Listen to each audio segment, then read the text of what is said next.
మన ప్రభువును ప్రియరక్షకుడైన యేసుక్రీస్తు నామములో ఈ సాయంకాలపు శుభములు వందనములు తెలియజేస్తూ ఉన్నామండి. మరి ప్రాముఖ్యంగా శ్రమల కాలంలోని రెండవ దినపు ఆరాధనను ప్రారంభించుకుని ప్రేక్షకులందరినీ కూడా హృదయపూర్వకంగా ఆహ్వానించుకొనిచున్నాము. ప్రియ దేవుని బిడ్డలారా, దయచేసి గమనించండి. ఒక ప్రత్యేకమైన అంశంతోనే మీ మధ్యలోనికి రావటం జరుగుతూ ఉన్నది.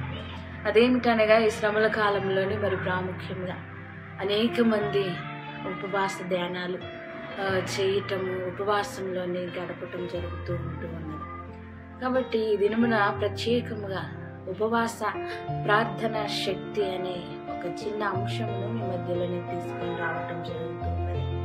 ఉప అనగా దగ్గరగా, వాసము అనగా నివసించుట. ఉపవాసము అంటే దేవునికి దగ్గరగా నివసించుట.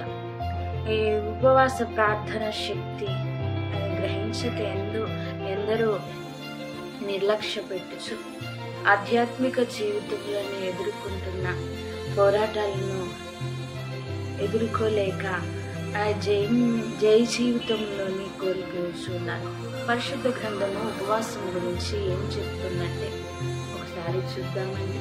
వేల గ్రంథము 2వ అధ్యాయము 12వ వచనం నుండి 14వ వచనము చూసి ఉన్నట్లయితే, ఇప్పుడైనను ఉపవాసము ఉండడి అని ఒక చక్కటైన మాటను తెలియజేస్తూ అంటే ఇప్పుడైనా మీరు ఉపవాసం ఉండడి, ఇప్పుడైనా మనసారా ఉపవాసం ఉండడని భక్తుడు తెలియజేస్తూ ఉంటుంది. అది ఏ రీతిగా అంటే కన్నీరు విచ్చుచు దుఃఖిస్తూ మనోపూర్వకంగా తిరిగిన యొద్దకు రండి. ఇదే యెహోవా వాక్కు అనే దేవుని వాక్యం ద్వారా సెలవిస్తూ ప్రియ బిడ్డలారా, ఆ ఉపవాస ధ్యానంలోనూ మనం జీవిస్తూ ఉండాలి. మనం ఏ రీతిగా ఉపవాసం ఉండాలంటే కన్నీరు విచ్చుచు దుఃఖంతోని దేవునికి దగ్గరగా జీవిస్తూ ఉపవాసం చేసే బిడ్డలుగా ఉండాలి. అదేవిధంగా చూసినట్లయితే మనపూర్వకంగా మనస్ఫూర్తిగా నువ్వు దేవుని ఎదుట పశ్చాత్తాపంతో ఆయన యొద్దకు వెళ్ళే బిడ్డలుగా ఉండాలి. అలాగే 13వ వచనంలో చూసినట్లయితే, మీ దేవుడైన యెహోవా కరుణా వాత్సల్యము గలవాడు అనగా ఎంతో దయామయుడిగా ఉంటూ ఉన్నాడు. అలాగే కాదండి, శాంతమూర్తిగా ఉంటూ ఉన్నాడు. అత్యంత కృపగలవాడై ఉంటూ ఉన్నాడు. మన మీద ఆయనకు ఎంతో ప్రేమ, జాలి, కనికరం కలిగి ఉంటూ ఉన్నాడు. అలాగ తెలియజేస్తూ రాస్తూ ఉంటూ ఉన్నది పరిశుద్ధ గ్రంథంలో ఏంటంటే, కీడును చేయక అనగా ఆపద నుంచి ఆయన మనందరినీ జాలిపడి, మన పైన జాలిపడి ఆ ఆపద నుంచి విడుదల కలగజేస్తూ ఉంటూ ఉన్నాడు. అక్కడ మరి ప్రాముఖ్యంగా మాట్లాడుతూ ఉంటూ ఉన్నది ఏమంటే, మీ వస్త్రములు కాక మీ హృదయములను చింపుకొని ఆయన తట్టు తిరుగుడి అని సెలవిస్తూ ఉంటున్నాడు. బండబారిన ఈ కఠినమైన హృదయము, ఈ పాపపు జీవితంలోని మన హృదయములు ఏ రీతిగా ఉంటూ ఉన్నాయంటే, మన హృదయములు ఏ రీతిగా చింపుకోవాలంటే, ఈ భయంకరమైన హృదయమును చింపుకొని దేవుని సన్నిధానంలో ఆయన సమీపంగా దగ్గరగా ఉపవాసంతో జీవించే వారిగా ఉండాలి అని తెలియజేస్తూ ప్రవక్త ఏమంటున్నాడంటే, ఉన్న ఆశీస్సులతోని ఏమిటంటే దేవుణ్ణి మరలా అర్పణలు ఇవ్వటం ద్వారా ఆరాధించగలిగే పరిస్థితి కలుగుతూ ఉంటూ ఉన్నదని అని సెలవిస్తూ మాట్లాడుతున్న సమయంలోనే ఎవరైతే పశ్చాత్తాపడతారో ఆయన శరీర రక్తమును తాగేవారిగా ఉంటారని 14వ వచనంలోనే సెలవిస్తూ మాట్లాడుతూ ఉంటున్నారు. ఈ శ్రమల ధ్యానాలలో ఎవరైతే పశ్చాత్తాపడుతూ జీవిస్తూ ఉన్నారో అటువారికి అందించబడుతుంది ఏమిటంటే ఆయన శరీర రక్త మాంసములు అందించబడుతూ ఉంటూ ఉన్నాయి. ప్రియ సహోదరులారా, అలాగే కాకుండా 2వ వచనంలో చూసి ఉన్నట్లయితే ఉపవాసము వలనే సాధ్యమవుతూ ఉన్నది. అది ఏదైనా సరే మన జీవితంలోని ఉపవాసము వలన ఏదైనా సాధించే శక్తి మనకు కలుగుతూ ఉంటూ ఉన్నది. అది ఏ రీతిగా అంటే ఉపవాస జీవితంలోని మనము చేయవలసింది ఏమిటంటే ఆ ఉపవాసంలోనే దేవుడికి దగ్గరగా జీవించడానికి ప్రయత్నం చేయాలి.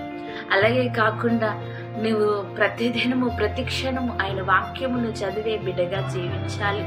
అంతేకాకుండా ఆయన ఏమి తెలియజేస్తూ ఉన్నాడు, ఆయన మాట ఏమిటో మనము గ్రహించేవారిగా ఉండాలి. ఆ రీతిగా ఎప్పుడైతే మనము జీవిస్తామో మనము ఏదైనా సాధించే వారిగా ఉంటూ ఉన్నాం. అందుకే బైబిల్ గ్రంథంలో ఒక తండ్రి ఒక కుమారుడికి కడుగుతున్న బలహీనత, మూగదయం పట్టి ఆ తండ్రి వెళ్ళి ఉన్న సమస్యను చూస్తూ ఉంటూ ఉన్నాం. శిష్యుల దగ్గరికి వెళ్తూ ఉన్నాడు. వాళ్ళ దగ్గరికి వెళ్ళి ఉన్న సమయంలో అడుగుతూ ఉంటూ ఉన్నాడు, నా కుమారుడు దయ్యం పట్టి ఉన్నాడు. అడిగిన సమయంలోనే ఆ కుమారుడికి అనేక రీతిలుగా శోధనలు, శ్రమలు, ఇబ్బందులు కలుగుతూ ఉంటుంది. అది చేయలేని పరిస్థితులు మరలా యేసుక్రీస్తు ప్రభు వారి యొద్దకు ఆ తండ్రి వెళ్ళి ఉన్నప్పుడు ఆయన దగ్గర దొరికినది ఏమిటంటే విడుదల. ఆ మూగ దయ్యం నుంచి ఆ కుమారుడికి విడుదల కలుగుతూ ఉంటున్నది. అందుకే మార్కు రాసిన సువార్త 9వ అధ్యాయం 29వ వచనంలో చూసి ఉన్నట్టయితే, అందుకైన ప్రార్థన వలనే కానీ మరి దేని వలన ఈ విధమైనది వదిలిపోవట అసాధ్యమని వారితో చెప్పిన. ఏకాంతంగా ఉన్న సమయంలో యేసుక్రీస్తు ప్రభువు వారు శిష్యులతో మాట్లాడుతున్న మాట, ఏదైనా సాధించాలన్నా, ఏదైనా పట్టుదలతో నీవు ఏదైనా ఇవ్వాలన్నా, ఏదైనా చేయాలన్నా కూడా అది ప్రార్థన ద్వారానే సాధ్యమవుతూ ఉన్నది. ఇదిగో ప్రియా దేవుని బిడ్డ, దయచేసి గమనించు.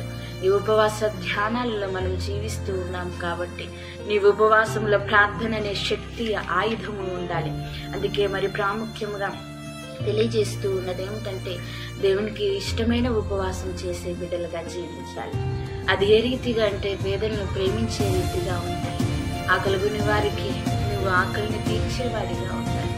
అంతేకాని కఠినమైన హృదయములతో దుఃఖముఖులుగా ఉంటూ ముఖం వికారం చేసుకుంటూ ఆయన సన్నిధానానికి రాకుండా సంతోషం ఆనందముతో ఆయనకి ఇష్టమైన ఉపవాసం చేసే బిడ్డలుగా అనేక వ్యక్తులుగానే జీవించాలని మనం చేస్తూ ఉంటున్నాం. అలాగే కాకుండా మత్తయి రాసిన సువార్త 6వ అధ్యాయము 16వ వచనం నుండి 18వ వచనం వరకు చూసినట్లయితే, వేషధారుల వలె ఉండుకుడి అని దేవుని వాక్యము సెలవిస్తూ ఉంటుంది. అనగా వేషధారుల వల్లే అనగా ఈ లోకపరముగా జీవిస్తూ ఉపవాసం ఉండొద్దు, అది వ్యర్థమై ఉన్నది. దేవునికి ఇష్టమైన ఉపవాసం చేసి బిడ్డలుగా జీవించాలని. అలాగే కాకుండా ఒక వ్యక్తి మరి ప్రాముఖ్యంగా ఆమె జీవితంలోనే ఉపవాస ప్రార్థన ద్వారా జయించి ఉన్నది ఏమిటంటే, ఎస్తేరని స్త్రీ ప్రార్థించింది విశ్వాసంతో, బలంతో, శక్తితో దేవుని నామమును ప్రార్థించినప్పుడు ఆ మరణం నుంచి యూదా ప్రజలను తప్పించిన స్త్రీగా ఉంటూ ఉన్నది. అనేక ప్రజాంగమ దేవుని మాటని విని ఈ ఉపవాస ధ్యానాలలో దేవుని యందు విశ్వాసము, భయము, భక్తి కలిగి జీవించే కుటుంబములుగా మిమ్మల్ని, మీ కుటుంబములను, మీ బిడ్డలను బహుగా ఆశీర్వదించునుగాక. ఆమేన్. ప్రార్థించండి. కృప కలిగిన దేవా, దయగలిగిన తండ్రి, మీకే స్తోత్రం తండ్రి. ప్రభా, ఇదిగో తండ్రి, నీవు అమూల్యమైన మాటలను మేము విని ఉండగా తండ్రి, నీ కృప చొప్పున మమ్మల్ని ఆశీర్వదించండి. ఈ శ్రమల ధ్యానాలలోనైనా నిన్ను అంటు కట్టుకొని తండ్రి మేము జీవించే శక్తిని, భాగ్యమును మాకు దయచేయమని, మీరు మాతో ఉండమని, అనేక బిడ్డలందరినీ మీరే ఆశీర్వదించమని మా ప్రభునామమును అడుగుచున్నాము తండ్రి. ఆమేన్.